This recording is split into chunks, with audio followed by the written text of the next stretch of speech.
Boa noite, igreja. A paz do Senhor. Amém? Eu queria te convidar a abrir a sua Bíblia em Hebreus, capítulo 10, versículo 35. Nós vamos ler na NVI. Hebreus 10, 35 diz assim: Por isso não abandonem a confiança que vocês têm. Ela será generosamente recompensada. Portanto, vocês precisam perseverar, de modo que depois de terem cumprido a vontade de Deus, recebam o que Ele prometeu. Pois em breve, muito em breve, aquele que vem virá e não demorará. Mas o meu justo viverá pela fé. Contudo, se retroceder, não me agradarei dele.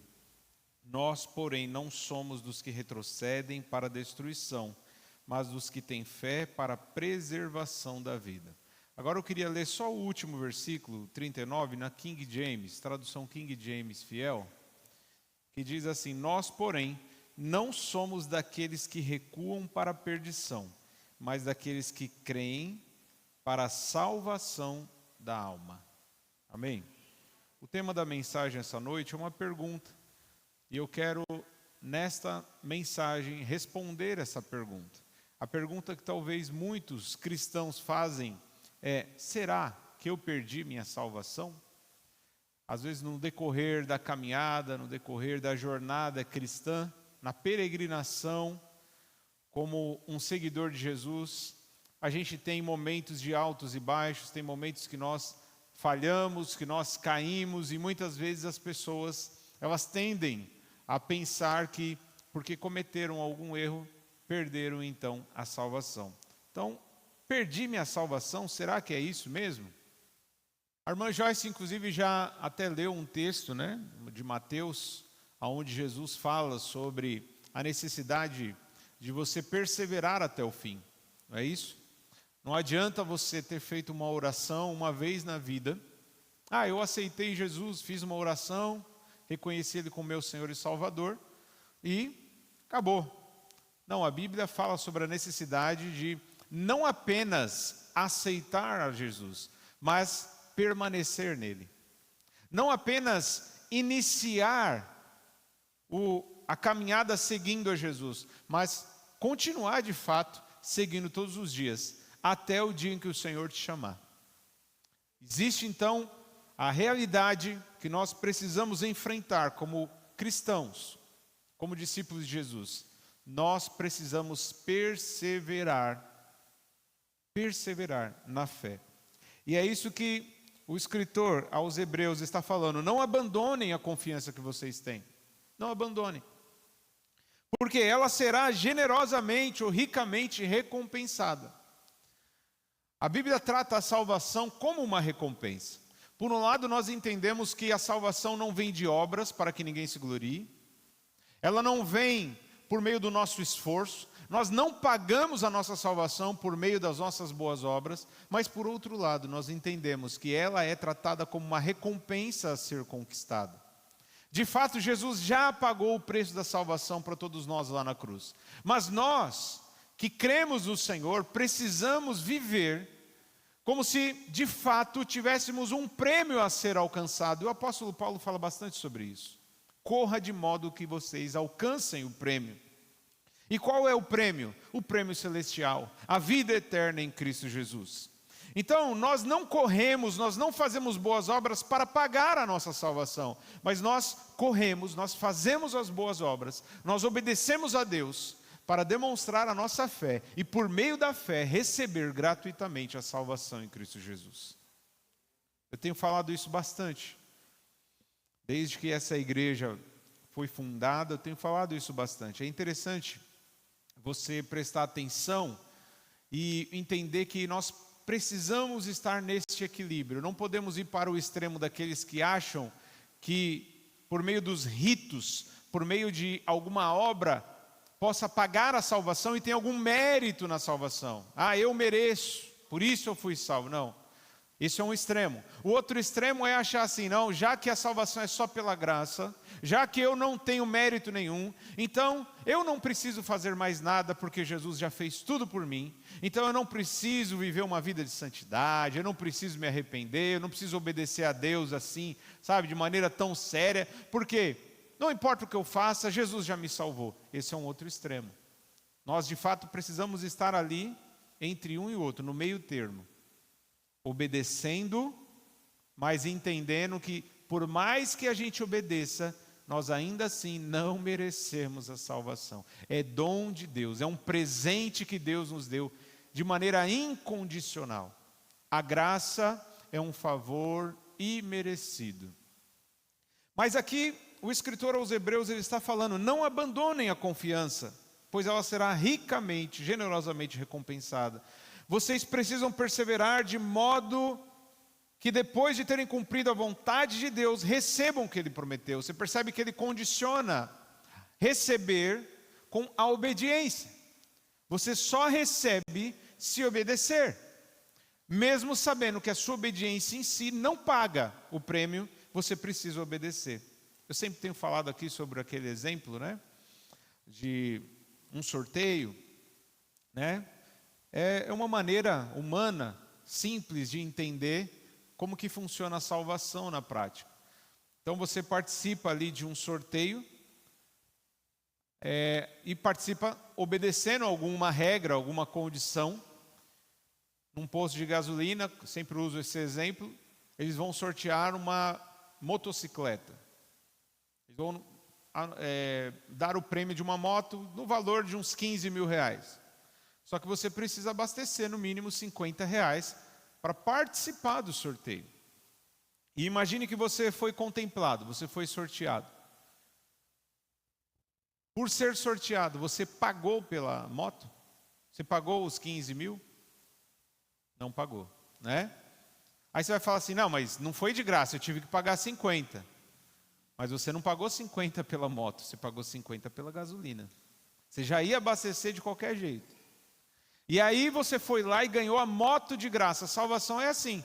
Agora, se você não preencher o cupom, colocar os seus dados, telefone, endereço, se você não colocar na urna, se você não abastecer no mínimo 50 reais, abasteceu 49 reais, você não vai ganhar o prêmio.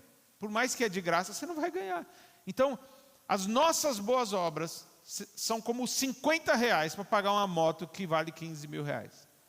Amém? Elas não pagam, mas é a condição que nós nos submetemos para alcançar um prêmio que foi prometido gratuitamente para cada um de nós. Então vocês precisam perseverar, de modo que, depois de terem cumprido a vontade de Deus, vocês recebam o que Ele prometeu. Pois em breve, muito em breve, aquele que vem virá, e não demorará, diz o versículo 37. Jesus voltará e não vai demorar. Também preguei algo parecido alguns cultos atrás. E aí no versículo 38 ele fala, mas o meu justo viverá pela fé. Contudo, se retroceder, não me agradarei dele. O meu justo viverá pela fé.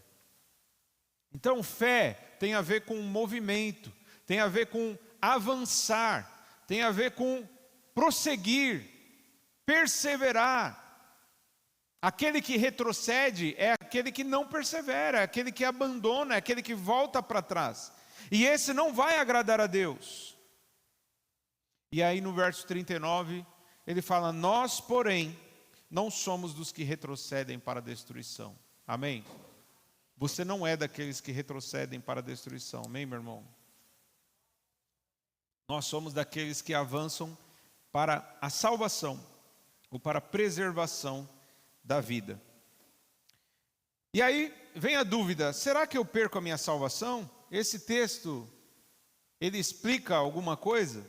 Ele dá a entender que há uma possibilidade, só uma possibilidade de você perder a salvação, que não é por cometer um pecado, e sim por abandonar a confiança, abandonar a fé. A Bíblia fala sobre a apostasia, que inclusive é um dos sinais dos fins dos tempos.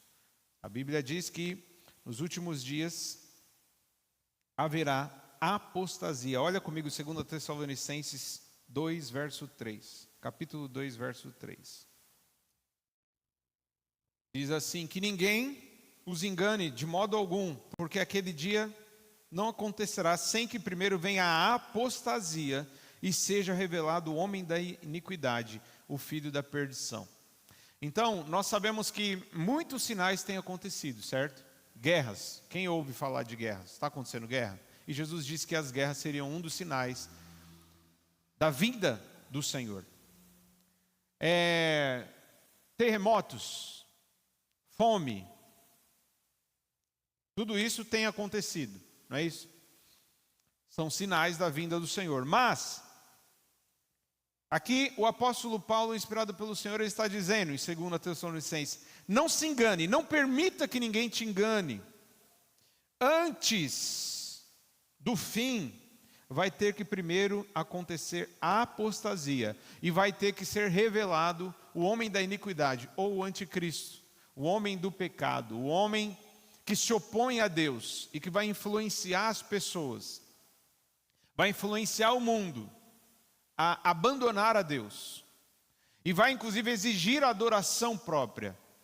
Então, enquanto não apareceu o anticristo, por mais que alguns, às vezes vêm alguns líderes mundiais, como homens completamente perversos, e alguns já chegaram a pensar assim: eu acho que o anticristo é o presidente americano, já pensaram que o anticristo poderia ser um papa, já pensaram que o anticristo poderia ser até um presidente brasileiro.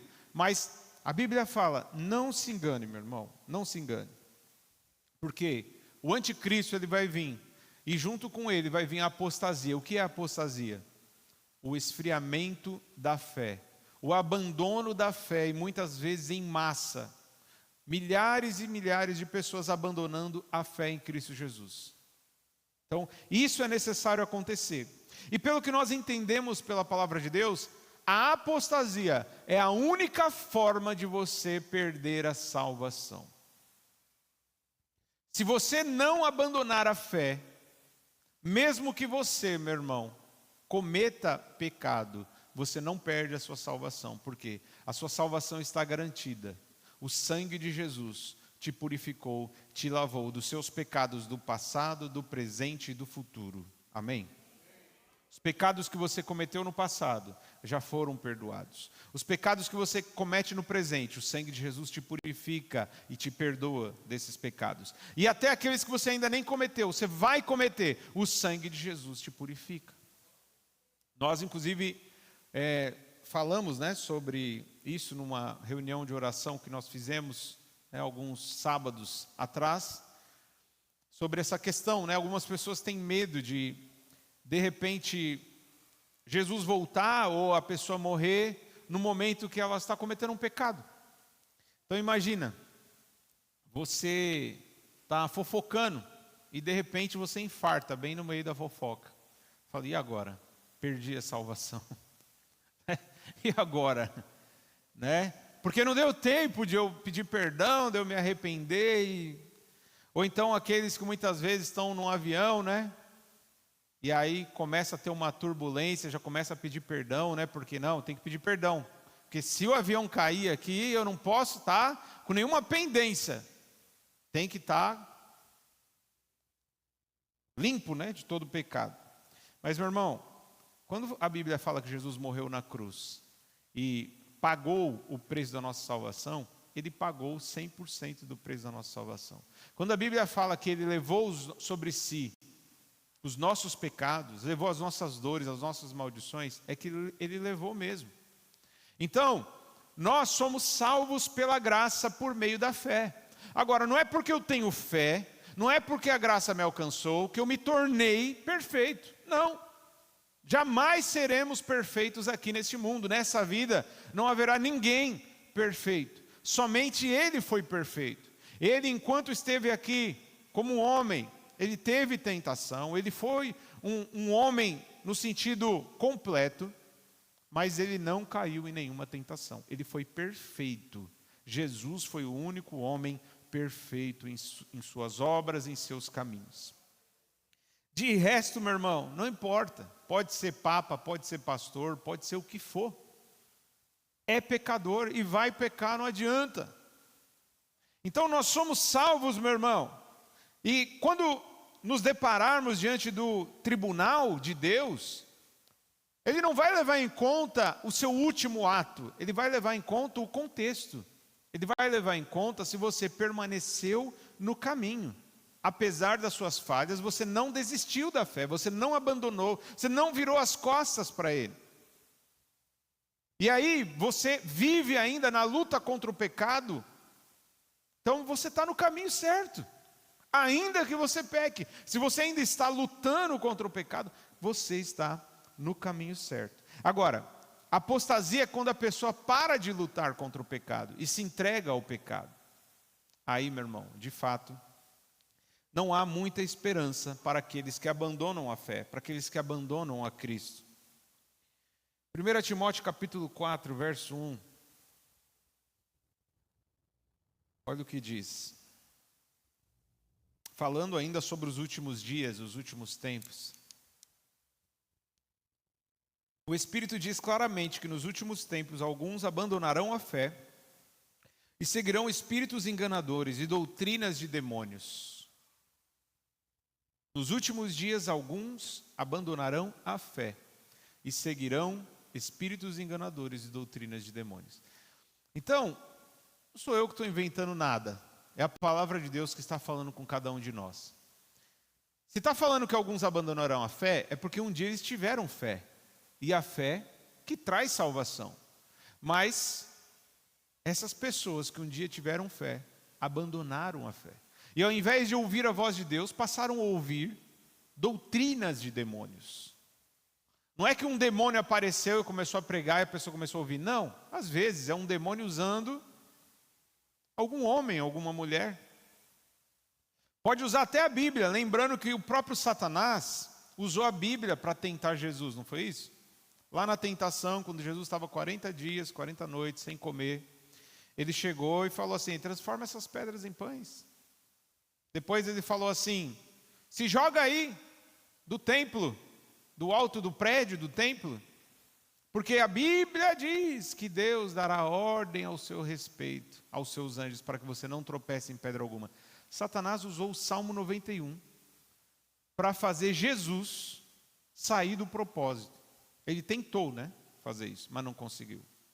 Então Satanás usa a Bíblia fora do seu contexto para desviar as pessoas da fé, para desviar um crente da sua missão. Ele tentou fazer isso com Jesus e nós não somos diferentes. Ele vai tentar nos afastar de Deus. E se possível, ele vai usar até a Bíblia para tentar nos afastar de Deus. Se possível, ele vai usar até os pregadores. E os pregadores na internet está cheio, viu, de pregador pregando doutrina de demônio. Usando a Bíblia, usando o nome de Deus. Mas na verdade são doutrinas de demônios. E muitos que um dia tiveram fé no Senhor estão dizendo amém para doutrinas de demônios, que são pregadas por homens que se dizem homens de Deus, que se dizem pregadores da Bíblia e da palavra de Deus. Então, nos últimos tempos, alguns abandonarão a fé. É a única maneira de você perder a sua salvação é através do abandono da fé. O salvo não é uma pessoa que não comete pecado. O salvo é aquele que luta contra o pecado. É aquele que se entristece com o pecado. É aquele que confessa o seu pecado. É aquele que se arrepende do seu pecado. Mas não é uma pessoa que não peca. Lucas 8, 13. Abra comigo na NVI. Jesus conta a parábola do semeador e fala sobre um tipo de crente que ouve a palavra. Ele diz assim: as que caíram sobre as pedras são os que recebem a palavra com alegria quando a ouvem, mas não têm raiz. Creem durante algum tempo, mas a abandonam na hora da provação. Percebe? Jesus está falando que vai ter muito crente que ouve a pregação, ouve o evangelho, ouve a palavra de Deus e tem até alegria, recebe com alegria, mas porque não tem profundidade, não tem raiz, não tem um compromisso sério, não cria um vínculo com o Senhor, eles só creem durante algum tempo, passa um tempo, abandona a fé. Então, meu irmão, inclusive aqui ele fala aqui, abandona na hora da provação. Uma das provas de que você está no caminho é quando você permanece, mesmo quando tudo não vai bem. Mesmo nos momentos ruins, nos momentos de tribulação, nos momentos de provação, você fala assim: olha, está difícil, mas Jesus, estou contigo. E eu sei que o Senhor está comigo, apesar de toda a provação, apesar de toda a tribulação, eu sei que o Senhor está comigo. Aleluia. Ser santo, amado irmão. A Bíblia fala sobre santidade, certo? Ser santo não significa ausência total de pecado, mas sim uma postura firme contra o pecado. É um modo de viver, é uma postura que você tem contra o pecado. Então, meu irmão, às vezes você fala assim: nossa, eu pequei, então eu não estou em santidade. Não, aqueles que vivem em santidade pecam, mas eles são pessoas completamente inconformadas com o pecado. Não se conformam, ficam revoltadas, se entristecem. Agora, aquele que não é santo, ele se conforma, ele aceita. A consciência nem pesa. Ele vive tranquilamente, de mãos dadas com o pecado. Aliás, ele mergulha no pecado, ele vive na prática do pecado.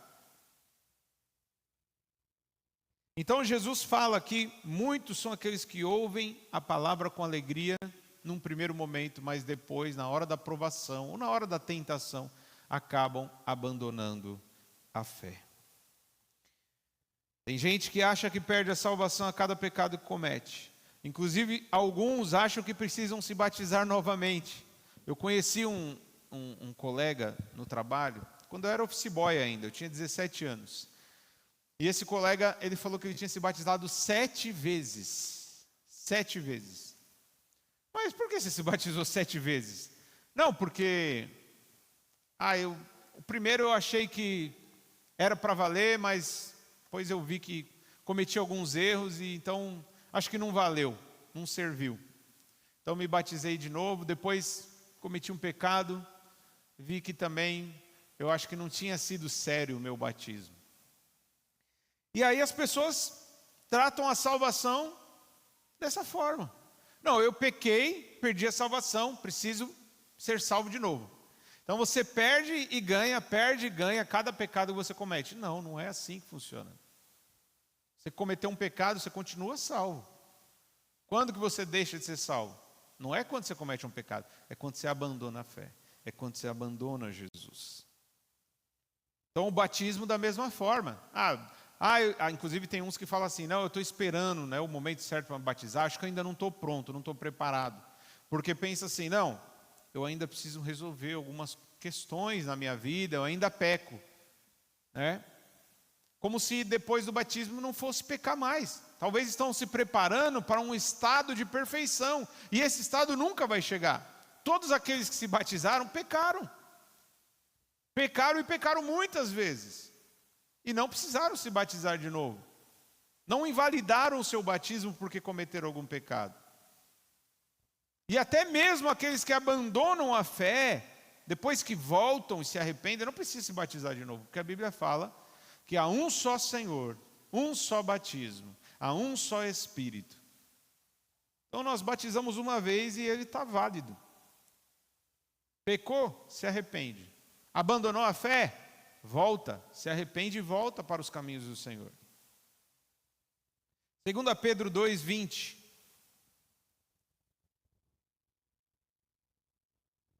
O apóstolo Pedro vai falar também sobre o abandono da fé, a apostasia.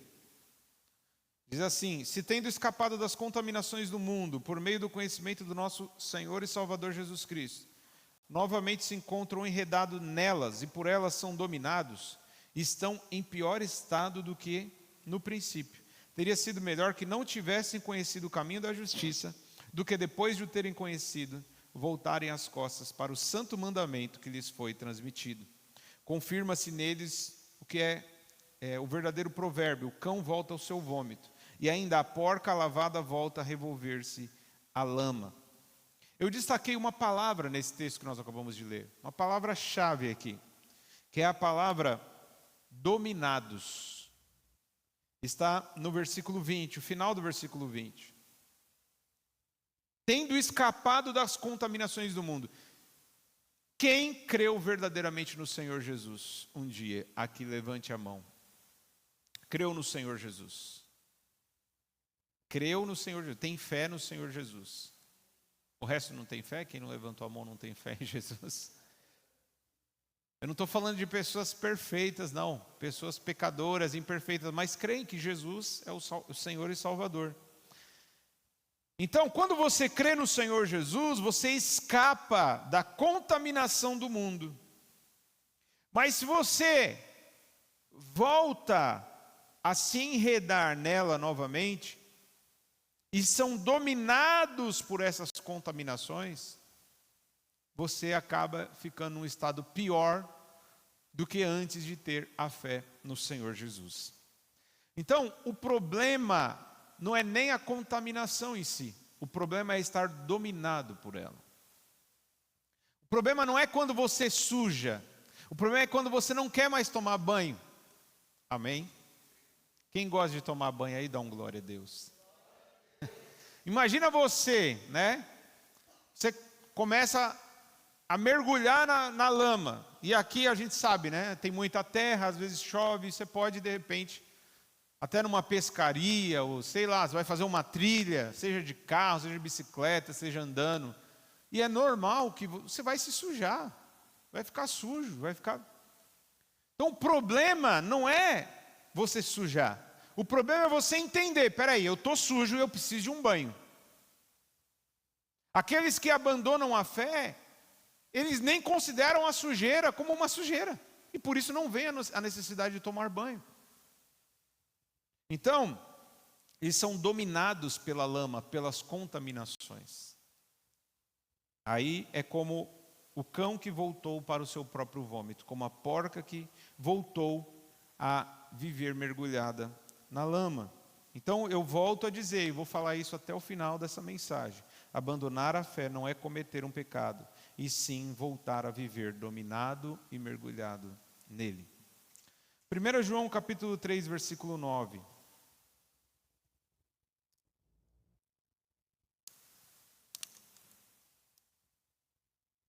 Todo aquele que é nascido de Deus não pratica o pecado, porque a semente de Deus permanece nele e ele não pode pecar, porque é nascido de Deus.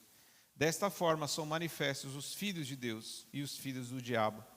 Todo aquele que não pratica a justiça não procede de Deus, tampouco aquele que não ama o seu irmão. Amém? Aqui, João, o apóstolo amado, ele está dizendo, alguns podem ler esse texto, se ler apenas esse texto, vai pensar, aí, tá vendo? Ele está falando que quem é nascido de Deus não peca. Ele não pode pecar porque é nascido de Deus, está falando no versículo 9. Não pode pecar porque é nascido de Deus. Opa, então peraí, tem alguma coisa errada. Só que em 1 João, capítulo 1, verso 8, coloca aí para nós, 1 João 1, 8, um texto muito conhecido. Se afirmarmos que não temos pecado, enganamos a nós mesmos e a verdade não está em nós. Espera aí, é o mesmo João, na mesma carta. Uma hora ele fala, aquele que é nascido de Deus não peca, não pode ver pecando. E depois ele fala, aquele que afirma que não tem pecado está enganando a si mesmo. E é um mentiroso. Então, será que João estava falando que o nascido de Deus, ele nunca mais comete nenhum pecado? Não, ele estava falando de um modo de vida. Ele estava falando sobre a prática do pecado. Então, por um lado existe a prática do pecado, por outro lado existe a prática da justiça. E o que João está dizendo, em outras palavras, é isso. Quando você estava no mundo, você vivia na prática do pecado e às vezes praticava a justiça. Mas agora inverteu. Agora nós vivemos na prática da justiça e às vezes nós pecamos. Ficou claro? Antes a ênfase e a frequência maior era o pecado. E a justiça era bem pequenininho. Agora é a justiça que prevalece. Nós frequentemente precisamos andar praticando a justiça, obedecendo a Deus. E às vezes nós vamos pecar. É isso que ele está falando. Quem é nascido de Deus não pode mais ser dominado, não pode ser mais escravo do pecado. O pecado não pode ser mais o hábito mais frequente da vida dele, porque ele é nascido de Deus. E agora é a justiça que permanece nele. Então o crente é aquele que vive na prática da justiça e às vezes peca. O ímpio é aquele que vive na prática do pecado e às vezes faz algumas coisas certas. Você já não viu o ímpio fazendo coisa boa? Pessoas que nem seguem a Deus, não creem na Bíblia, e faz o bem para o próximo, ajuda as pessoas, não rouba, não mata. Acontece. Mas, de modo geral, o ímpio, de alguma forma ou de outra, ele pratica o pecado. E a justiça é algo que de vez em quando aparece. Mas no crente, mas não estou falando apenas daquele que vai na igreja, estou falando do verdadeiro crente. Porque tem muita gente que vem na igreja, mas vive na prática do pecado. E a justiça quase nunca aparece. Mas o verdadeiro crente é aquele que vive praticando a justiça. Vive amando o próximo. Vive se guardando. Vive se preservando das contaminações. Mas às vezes acaba se sujando. Mas quando ele se suja, ele tem um advogado chamado Jesus de Nazaré. É ele que nos defende diante do Pai. É o sangue dele que nos purifica de todo pecado e de toda injustiça. Então o que vai contar é o contexto e o posicionamento. No contexto geral, você permaneceu no caminho apesar dos erros, dos deslizes, dos pecados? Você luta e se esforça ou já baixou a guarda e já se entregou? Já se rendeu para o pecado novamente?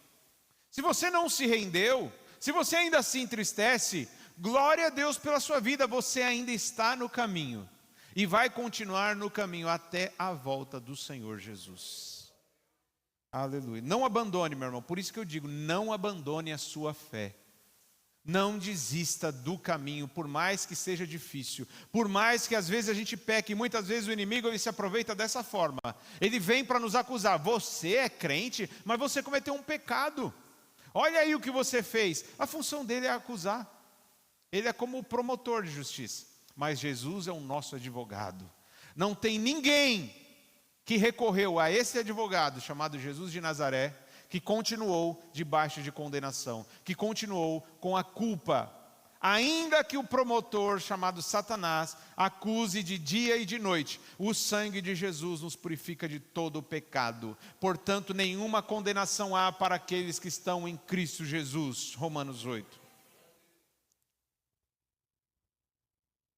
É o contexto geral que vai contar.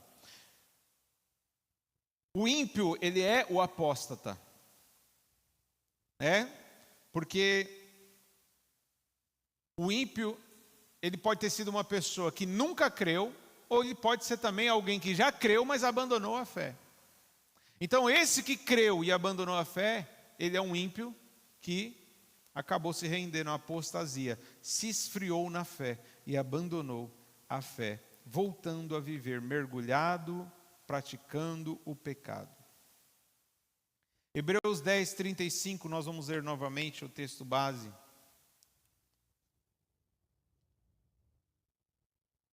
O escritor aos Hebreus, inspirado pelo Senhor, diz: por isso não abandonem a confiança que vocês têm, ela será generosamente recompensada. Portanto, vocês precisam perseverar, de modo que depois de terem cumprido a vontade de Deus, recebam o que Ele prometeu. Pois em breve, muito em breve, aquele que vem virá e não demorará, mas o meu justo viverá pela fé. Contudo, se retroceder, não me agradarei dele. Nós, porém, não somos dos que retrocedem para a destruição, mas dos que têm fé para a preservação da vida. Amém? 1 Coríntios 15, tem mais alguns textos para a gente entender melhor. 1 Coríntios 15, 1, capítulo 15, versículo 1, nós vamos ler até o versículo 2, diz assim: irmãos, quero lembrá-los do evangelho que preguei a vocês, o qual receberam e no qual estão firmados, Por meio deste evangelho vocês são salvos, se guardarem firmemente a palavra que preguei a vocês. Caso contrário, vocês têm crido em vão. A nossa fé, ela só é genuína se nós, de fato, permanecermos. Se de fato nós continuamos guardando firmemente a palavra que nos foi apresentada. É interessante que, para você que não entendeu ainda muito bem, né, o que é apostasia, como uma pessoa pode esfriar na fé, 1 Timóteo capítulo 6, versículo 10, aqui o Senhor vai nos dizer algo que tem esfriado muitos crentes. 1 Timóteo 6, 10 diz assim: pois o amor ao dinheiro é a raiz de todos os males. Algumas pessoas, por cobiçar o dinheiro, se desviaram da fé e se afligiram com muito sofrimento. Enquanto a gente vê tantos pastores incentivando a igreja a ganhar mais dinheiro, pela fé ganhar mais dinheiro, a Bíblia diz que muitas vezes, por amar ao dinheiro, os crentes estão abandonando a fé, estão deixando de ser crente. O dinheiro não é ter dinheiro não é pecado. O problema é viver em função dele. O problema é quando o dinheiro passa a dominar você e não você dominando o dinheiro. Então, por amar o dinheiro, muitos se desviaram. É isso que o apóstolo Paulo está falando. E se afligiram com muitos sofrimentos. Então, você não perde a salvação por cometer pecado, você perde por se desviar da fé. E lembre-se que o próprio dinheiro, se não usado corretamente, se não colocado no seu devido lugar, ele pode fazer você apostatar da fé. Ele pode fazer você se desviar da fé. O último texto, 1 João capítulo 2, verso 1. Nós vamos ler até o 2. Põe na NVT. 1 João 2, 1. Diz assim: meus filhinhos, escrevo-lhes essas coisas para que vocês não pequem. Se contudo alguém pecar, temos um advogado que defende nossa causa diante do Pai, Jesus Cristo, aquele que é justo. Ele mesmo é o sacrifício para o perdão dos nossos pecados, e não apenas dos nossos pecados, mas dos pecados de todo o mundo. Amém? Nós já tínhamos mencionado isso, né? Então você não perde a salvação, meu irmão, quando peca, mas quando de maneira consciente você abandona a fé. Porque até mesmo uma pessoa que ela sai do estado de consciência, que inclusive tem um tema polêmico, sobre pessoas que tiram a própria vida, né? Será que todo mundo que tira a própria vida vai para o inferno? Perdeu a salvação? Era crente, mas tirou a própria vida? Depende. E isso nós só vamos saber quando chegar lá. Nós não somos juízes para julgar, mas nós sabemos que o juiz, ele vai analisar o seguinte: a pessoa estava consciente do que estava fazendo?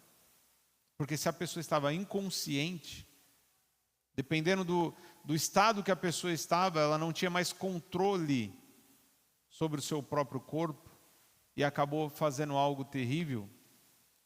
Então, não necessariamente a pessoa perdeu. Porque ela cometeu, né, um assassinato, assassinou a si mesmo e não deu tempo de pedir perdão, logo ela foi para o inferno. Não, o Senhor vai levar em conta todo o contexto, todo o contexto. Agora, uma pessoa que, consciente, abandona a fé, ou consciente, tira a sua própria vida, aí fica difícil, né? Então, meu irmão, fique tranquilo em relação à sua salvação, ela está garantida, ela está preservada por aquele que pagou um alto preço por ela. Jesus de Nazaré, quando morreu na cruz, ele pagou e garantiu a sua salvação.